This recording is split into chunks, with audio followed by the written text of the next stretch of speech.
Welcome back बच्चा लोग।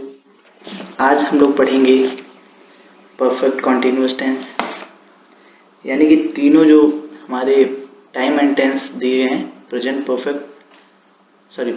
Past and future, इसके जो एक पार्ट होता है जिसे हम लोग परफेक्ट कॉन्टिन्यूअस के नाम से जानते हैं, उसको हम लोग आज विस्तार से पढ़ेंगे।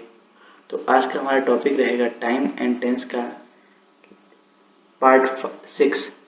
और इसमें हम लोगों की प्लेलिस्ट का शायद सबसे लास्ट वीडियो रहेगा।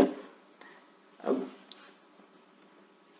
इसमें परफेक्ट कॉन्टिन्यूअस, तो परफेक्ट कॉन्टिन्यूअस में सबसे पहले जो ये शब्द है, ये दो चीज़ों से मिलकर बना है, परफेक्ट प्लस कॉन्टिन्यूअस। यानी कि जो परफेक्ट कॉन्टिन्यूअस टेंस होता है हमारा, वो परफेक्ट टेंस से भी मिलकर बना होता है और कंटिन्यूअस से भी मिलकर बना होता है। तो इसके रूल हैं जो फर्स्ट कंडीशन को फॉलो करते हैं। पहला रूल है, time expression can be used with both continuous and indefinite tenses. यानी कि टाइम एक्सप्रेशन जो होता है हमारा, वो कंटिन्यूअस और इंडेफिनिट दोनों तरीके से यूज होता है। ठीक है ना। जैसे कि पहला पॉइंट जो दिया गया है हमारा, स्टार पॉइंट बोल सकते हैं। कंटिन्यूअस, अगर किसी सेंटेंस में कंटिन्यूअस और टाइम एक्सप्रेशन दोनों दिए गए हो तो उसमें परफेक्ट कॉन्टिन्यूअस निश्चित होता है। यानी कि परफेक्ट कॉन्टिन्यूअस जो होता है हमारा, वो एक्शन कंप्लीट नहीं हुआ होता है। यानी कि परफेक्ट कॉन्टिन्यूअस जो वाक्य होगा उसमें कोई भी कार्य कंप्लीट नहीं होगा। तो और उसकी पहचान कैसे हम लोग करेंगे कि वो कंटिन्यूअस भी होगा एंड परफेक्ट भी होगा। ओके। और सबसे मेन बात जो है, हमारा टाइम एक्सप्रेशन दिया गया होगा तो उसमें हो जाएगा परफेक्ट कॉन्टिन्यूअस। ओके। तो और ये जो हमारा नेक्स्ट पॉइंट दिया गया है, indefinite plus time expression equal perfect. यानी कि अगर किसी सेंटेंस में इनडेफिनाइट दिया हो, यानी कि इंडेफिनिट सेंटेंस दिया हो और टाइम एक्सप्रेशन भी दिया हो, तो वो कौन सा होगा हमारा टेंस? परफेक्ट होगा। ओके। मैं अभी तीनों सेंटेंसों की बात कर रहा हूँ, प्रेजेंट, पास्ट एंड फ्यूचर। जो टाइम एंड टेंस है हमारे, तीनों की बात कर रहा हूँ, ना कि केवल एक की। ओके। तो नेक्स्ट स्लाइड पे चलेंगे हम लोग। इसमें हम लोग एग्जाम्पल देखेंगे कि जो पॉइंट ऑफ टाइम होता है और टाइम एक्सप्रेशन होता है, उसमें अंतर क्या होता है। तो एग्जाम्पल समझेंगे हम लोग कि she goes to temple every Monday.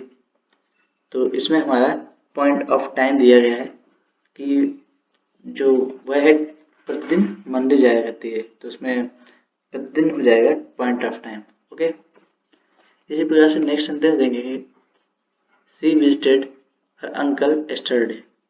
तो ये भी हमारा पॉइंट ऑफ टाइम शो करेगा। Next sentence, she has completed 2 letters since last night.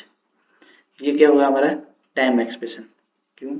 क्योंकि she has completed 2 letters since last night, यानी कि उसने पिछली रात्रि को 2 पत्र कंप्लीट कर लिए थे, है ना। तो इसमें टाइम एक्सप्रेशन दिया गया है और क्या दिया गया है कि परफेक्ट है। बात कौन सा है? परफेक्ट। परफेक्ट में मैंने क्या बताया था कि या तो हैज, हैव या हैड दिया होगा। ओके। एंड अगर हैज, हैव और हैड आता है तो उसके साथ वर्ब की हमेशा कौन सी फॉर्म आएगी?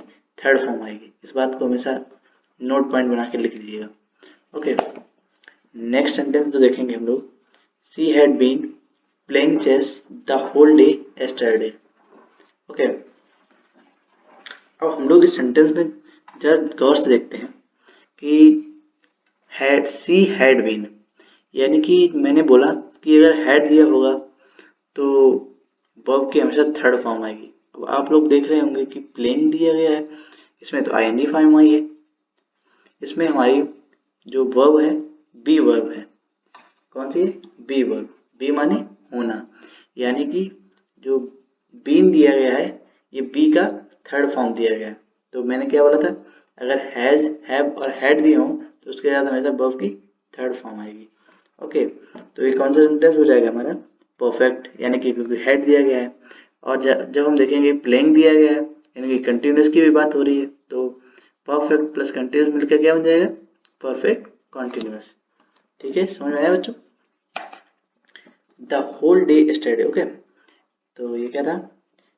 नेक्स्ट सेंटेंस हमारा, she has been suffering from fever for 2 days। Okay, इसमें भी वही है, टाइम एक्सप्रेशन। ओके, आपको एक बात याद रखनी है कि अगर परफेक्ट कॉन्टिन्यूअस होगा तो उसमें हमारा टाइम एक्सप्रेशन जरूर दिया गया होगा। ओके, तो नेक्स्ट पॉइंट पढ़ेंगे हम लोग, it is an action continuing from the past into present.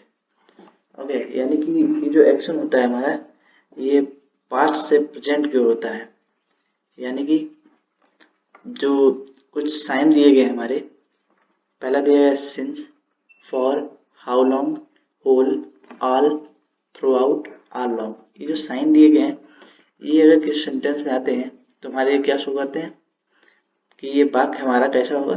Perfect continuous का होगा। ओके, जिसमें for is used for a period of time, यानी कि फॉर जो है हमारा पीरियड ऑफ टाइम शो कर रहा है।